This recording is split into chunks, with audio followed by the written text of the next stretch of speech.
Bonjour à tous, nous ouvrons un numéro spécial consacré aux 50 ans des forces aériennes stratégiques. Les FAS, comme on les appelle, incarnent le pilier de la composante aéroportée de la dissuasion, aux côtés de la force aéronavale nucléaire. Pour assurer cette mission, l'avion ravitailleur C-135 est un outil indispensable. Localisé sur la base aérienne d'Istres, ces citernes volantes délivrent du carburant aux avions de combat. Pour cela, elles disposent de 2 méthodes, en bout d'aile et à partir de la perche centrale. Explication par l'opérateur de ravitaillement en vol. On appelle aussi le boom. C'est exigu, hein. Oui. Comment ça se passe quand on voit s'approcher des avions de chasse à quelques mètres? C'est assez surprenant, c'est impressionnant au début, les premières fois. On est à 300 nœuds, pas loin de 600 km/h pendant le ravitaillement en vol, et généralement à 8000 mètres d'altitude. C'est ici qu'on commande la perche de ravitaillement en vol. Donc on la fait descendre à l'aide d'un petit câble qu'on commande avec cette poignée. D'accord. On l'incline à 30 degrés environ vers le bas. On a des tubes télescopiques qu'on peut commander avec cette poignée-là. Et donc ensuite on commande le boom grâce aux petites ailettes qui sont sur les côtés avec cette commande-là. Et au niveau du débit, qu'est-ce que ça donne? Alors ça donne environ 1 tonne par minute pour un Rafale et 500 kg pour un Mirage 2000. Les ravitailleurs, nous allons les revoir dans le prochain sujet. Tout de suite, retour sur un demi-siècle d'histoire des FAS. 3, 2, 1, feu! Ultime garantie de la sécurité nationale, la dissuasion nucléaire repose sur une composante océanique et une composante aéroportée. Complémentaires, elles offrent un large spectre de modes d'action au président de la République.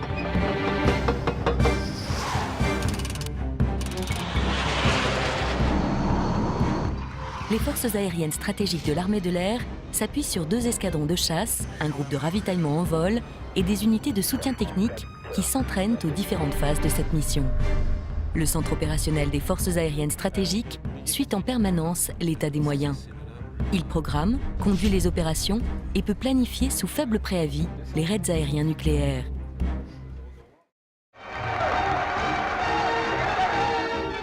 Et depuis 1958, Rappelé au pouvoir en 1958, le général de Gaulle confirme qu'il faut être une nation nucléaire pour exister sur l'échiquier politique.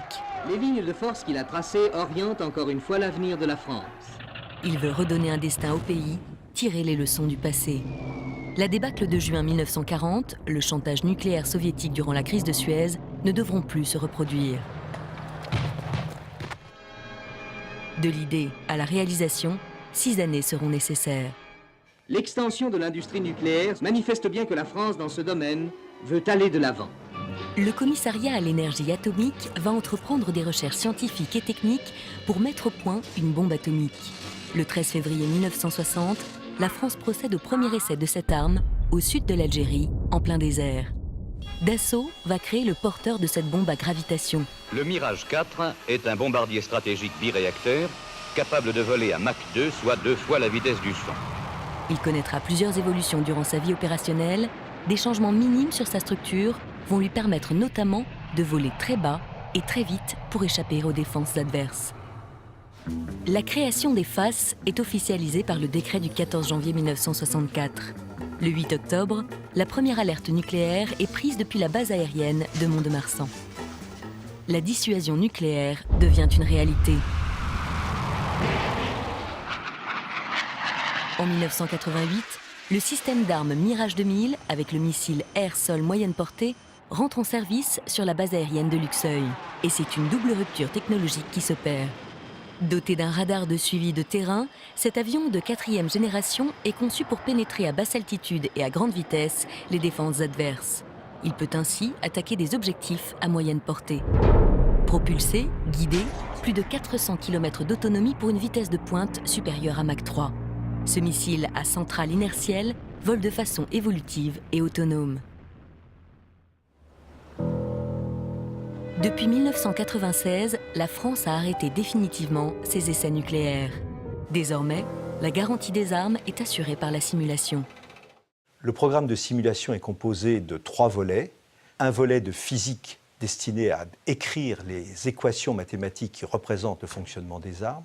Le second volet est la simulation numérique qui repose sur de très gros ordinateurs, quasiment les plus puissants du monde. Et enfin, le 3e volet est un volet de validation par des expériences qui sont réalisées sur de très grandes installations de radiographie et également, qu'ils le seront à partir de la fin de l'année, sur un des plus grands lasers du monde qui est construit à Bordeaux. Si la mission des forces aériennes stratégiques n'a pas changé depuis un demi-siècle, la dissuasion nucléaire se dote des technologies les plus avancées. En 2010, la mise en service opérationnel du missile ASMPA sur l'escadron de chasse 191 Gascogne marquera les débuts du Rafale dans la dissuasion nucléaire. Le Rafale est un avion polyvalent avec des caractéristiques exceptionnelles qui lui permettent d'assurer donc à la fois la fonction de bombardier dans le cadre de la mission de dissuasion notamment, et en plus de pouvoir se défendre et de défendre le raid face à des menaces aériennes modernes. Aujourd'hui, le système Rafale a considérablement allégé la charge de travail en termes de pilotage et permet donc à l'équipage de se concentrer principalement à l'exécution de la mission. La défense reste un acteur majeur du monde de la recherche, du développement et de l'innovation. La loi de programmation 2014-2019 prévoit la commande de l'avion ravitailleur MRTT qui remplacera à terme les C-135.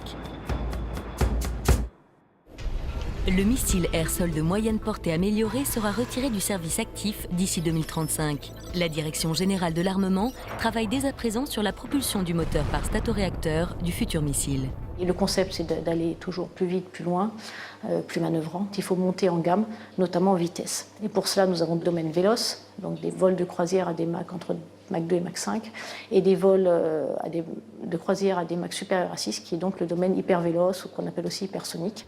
La DGA a déjà lancé les études technologiques nécessaires au renouvellement de cette composante, un enjeu majeur à échéance 2035-2040. Bonjour. De retour à Istres, je vous emmène dans l'antre d'une des unités FAS, l'escadron de chasse de 4 Lafayette, où je suis attendue par le commandant d'unité. Alors, quelles sont ses particularités par rapport à un autre escadron ? Notre particularité principale vient de notre mission, la mission de dissuasion nucléaire, pour laquelle nous avons des objectifs de permanence, de crédibilité, mais également avant tout de sûreté. Et pour atteindre ces objectifs, nous nous organisons d'une manière qui est très simple, à savoir un chef, une mission et des moyens. Et si je ne me trompe pas, il s'agit d'une des plus grosses unités aériennes de France ? Puisqu'on est composé de 274 personnes, des personnels qui avant tout sont des personnels techniques qui touchent à la fois à nos avions, qui les font voler au quotidien, mais qui touchent aussi à nos armes nucléaires, ce pourquoi nous les avons en compte et nous suivons leur qualification. Nos personnels navigants qui volent dans nos avions, dans nos Mirage 2000N, nos zones d'alerte à Istres et à Avord et les infrastructures qui vont avec, et nos armes nucléaires. Donc l'ensemble de nos moyens pour pouvoir exécuter la mission. Ces Mirage 2000N, nous les avons retrouvés lors d'un poker. Cette opération de grande envergure met à l'épreuve toute la chaîne de la dissuasion air. Regardez, c'est maintenant.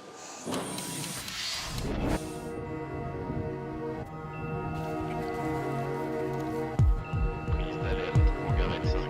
Prise d'alerte, Hangarette 5. Je ne sais pas si on peut vraiment se préparer au jour J, ça reste quelque chose d'assez lointain et ça reste de la dissuasion en fait. Donc, j'ai du mal à savoir dans quel état d'esprit je serais si on devait partir demain.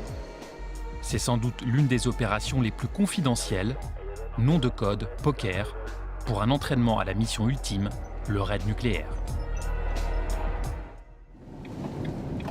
Cela fait partie de leur marque de fabrique. Les forces aériennes stratégiques peuvent opérer à partir des bases sur lesquelles elles ne sont pas habituellement stationnées. Comme ici, à Avord, une emprise à vocation nucléaire sous surveillance où la sécurité est renforcée pendant ce type d'exercice. On intensifie les patrouilles autour de la zone, donc comme ce que nous sommes en train de faire actuellement. On vérifie l'intégrité du grillage, on vérifie que personne ne s'est introduit et on est là aussi en cas d'alarme s'il y a un problème. À l'intérieur de la zone d'alerte, chaque phase de la procédure est suivie au PC enterré.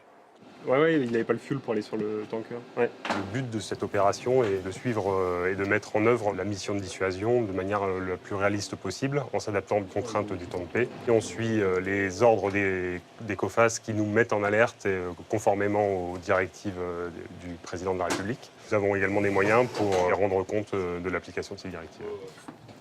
En cas de crise réelle, c'est à partir d'ici que seraient transmises les consignes présidentielles aux équipages. Le chef de l'État est le seul à pouvoir autoriser l'engagement des forces nucléaires. Il peut donner ses directives au chef d'état-major des armées et ou directement au commandant des forces aériennes stratégiques qui les répercutera. Des ordres qui peuvent être annulés jusqu'à ce que les communications avec les avions ne soient plus possibles. À chaque entraînement, c'est la réactivité de toute la chaîne qui est éprouvée. Alors pour nous, il y a un intérêt pour les équipages et un intérêt pour la France. Donc pour la France, le but, c'est de démontrer à l'ensemble des autres pays de la planète ce qu'on est capable de faire. Donc ça, c'est dans le cadre de la dissuasion. Et ensuite, pour les équipages, nous, ça nous permet d'avoir une ambiance, des moyens, des zones, d'avoir tout ce qu'il faut pour avoir une mission qui est au plus proche de ce qu'on ferait le jour J. L'état des pneumatiques. Une opération délicate, lourde de conséquences, qu'il se prépare à mener à deux. Tout va très très vite puisqu'on est à quelques mètres au-dessus du sol, à plus de 1000 km/h. Donc en effet, toutes les décisions doivent être prises très très vite.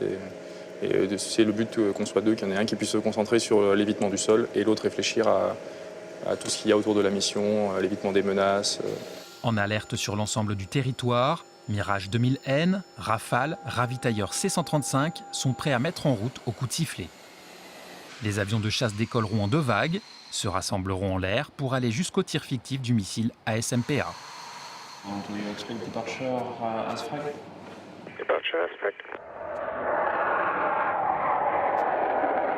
À leur côté, des avions d'unités conventionnelles sont également en alerte. Cette nuit, la mission est portée par l'ensemble des moyens de l'armée de l'air. 8 bases et une cinquantaine d'appareils sont mobilisés, dont 2 Mirage 2000D de l'escadron 2-3 Champagne de Nancy. 04 dans 5, 4, 3, 2, 1. AC 2004Z. Ces équipages vont mettre leur expertise à profit, notamment en termes d'action offensive. Côté amis, puisqu'ils participeront à la protection du raid nucléaire. Un exercice qui a une résonance particulière pour le capitaine Julien. Cette nuit, il va effectuer sa première mission poker en tant que leader. La spécificité de la mission, c'est que ce vol va être un vol long, puisque nous allons effectuer 2 à 3 ravitaillements en vol de nuit, avec des profils de vols différents, des vols en haute altitude, des vols en basse altitude et très grande vitesse. Et le tout dans un environnement assez dense, puisque nous devrons utiliser la radio de manière minimaliste et éventuellement avec du brouillage. En l'air, ils vont devoir échapper aux menaces aériennes et terrestres adverses. Un vol d'endurance de plusieurs heures, éprouvant, exigeant. À travers ces entraînements réguliers et de haut niveau, les forces aériennes stratégiques assurent leur crédibilité. Une mission d'exception à laquelle elles se préparent inlassablement. Leur objectif, ne jamais rompre le contrat. 24 heures sur 24, 7 jours sur 7, elles sont en permanence prêtes à être engagées dans des délais très courts, par tous les temps et à des milliers de kilomètres de la métropole.